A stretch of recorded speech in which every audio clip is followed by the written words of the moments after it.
So I did my Pass the Peace video to a lot of you, and I'm waiting for those videos. I'm really excited. Um, so I've read a lot, people asking, well, why should I donate? Why doesn't she just leave? It's stupid. She must like it because she's still there. And so I'm going to try to explain from like my point of view why a woman doesn't leave, even men, but I'm going to say from a woman's point of view just because I'm a woman and I can't really speak for the men. Hopefully somebody can. Um, I dated my abuser for a really long time. It sounds silly, but it started in third grade, and we dated until ninth or 10th grade in high school. Um, throughout that whole time, he was pushing me down, choking me, slapping me, spitting on me. He was in a lot of trouble in school for doing these things because teachers would see it, and it came to a point to where we weren't allowed to have like lunches together or classes together, nothing. So teachers understood how serious it was, but I guess I didn't really. I just thought he was like a really mean person. Um, I grew up in a home where I was abused, and so I guess it was kind of something that I was stuck into, like a bad cycle. Um, and so I didn't really see it as something that was bad. I just saw it as like it's embarrassing, and um, I don't want to deal with it. So that was done.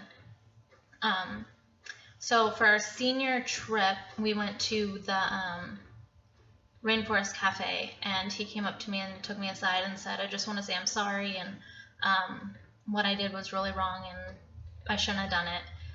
And to him, maybe it was just a few words, but to me, that was like, oh my God, like, finally, like, that's what I've been waiting for years. Like, I just wanted to hear that he was sorry.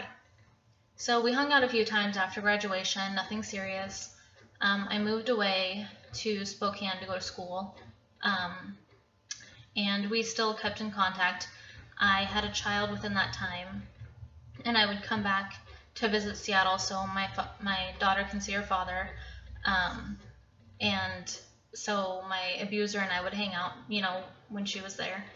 And it was automatically abusive again. For New Year's Eve, I guess, obviously, we drank a little bit. And it ended up being very bad.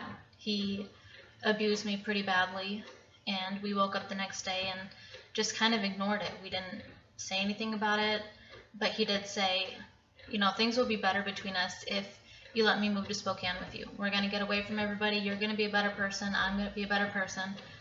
And I was like, okay, that's true. Like, let's try it. And so he did. And that might have been the biggest mistake of my life. The abuse started right away. Not only was he choking me and slapping me and slamming my head against walls and worse things, but he was convincing me that I was worthless and stupid and nobody loved me and I had nobody there for me, and he was the only person that cared about me. And I think that was the most painful part of it, because that's stuff that I still think about to this day. I can think about the times that he abused me physically, but those bruises are gone. But the things that he said to me, that's stuff that I'm always going to remember, and I probably always will. And so after he would abuse me, he would say, I'm really sorry. If you wouldn't have done this, if you wouldn't have said this, if you wouldn't have texted that person, I wouldn't have had to hurt you. And so I would think, okay, I need to stop. I need to think about what I'm doing wrong.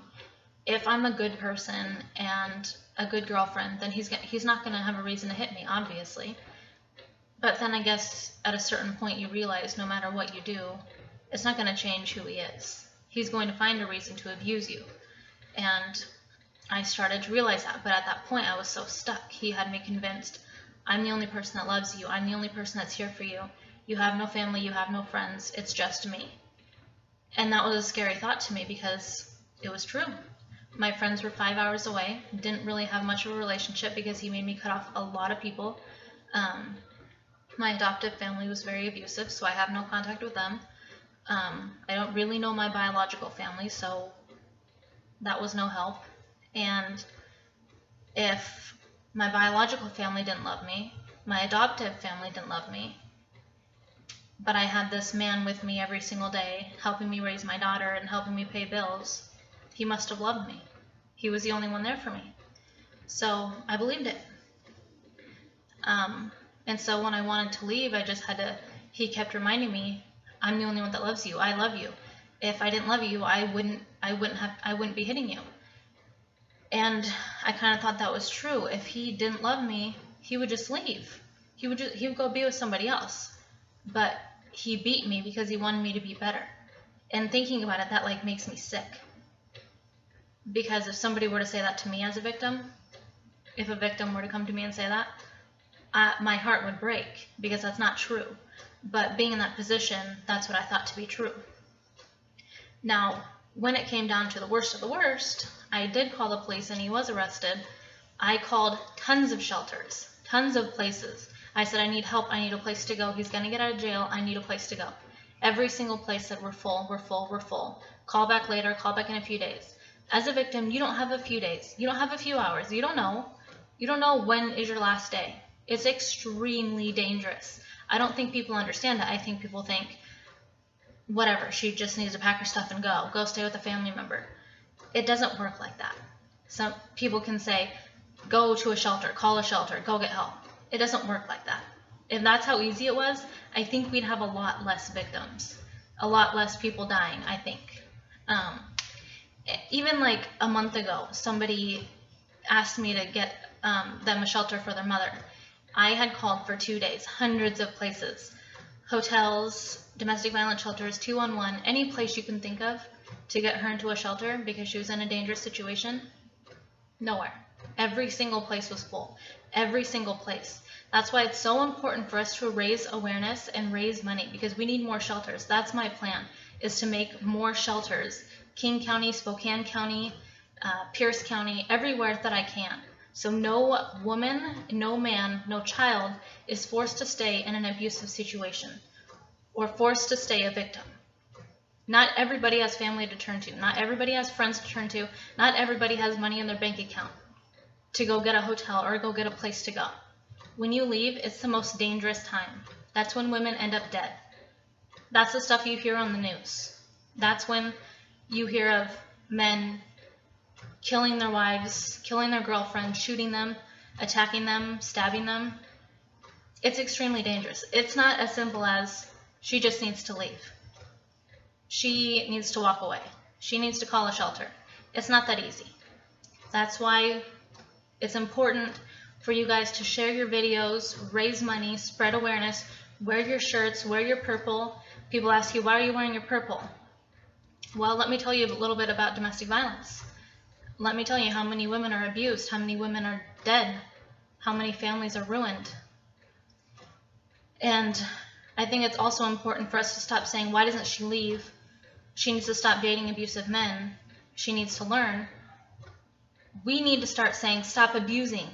Stop hurting people. Walk away. Abuse is wrong. So stop focusing so much on the women and what they're doing wrong. Let's talk to the men and say, get it straight. Stop hitting. Stop abusing. Yes, I do know men are also victims. But again, I'm talking from my point of view.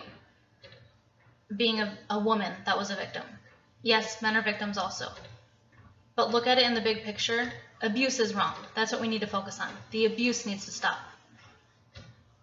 And I hope that everybody can take this seriously and spread their videos, share videos, wear your purple, raise money, talk about it, ask about it, learn about it. And I hope that you've kind of understood a little bit about why victims don't leave, why it's so scary, why it's so dangerous. If you have any questions, you can ask me, you can research. More videos are coming from me, so stay tuned and pass the peace.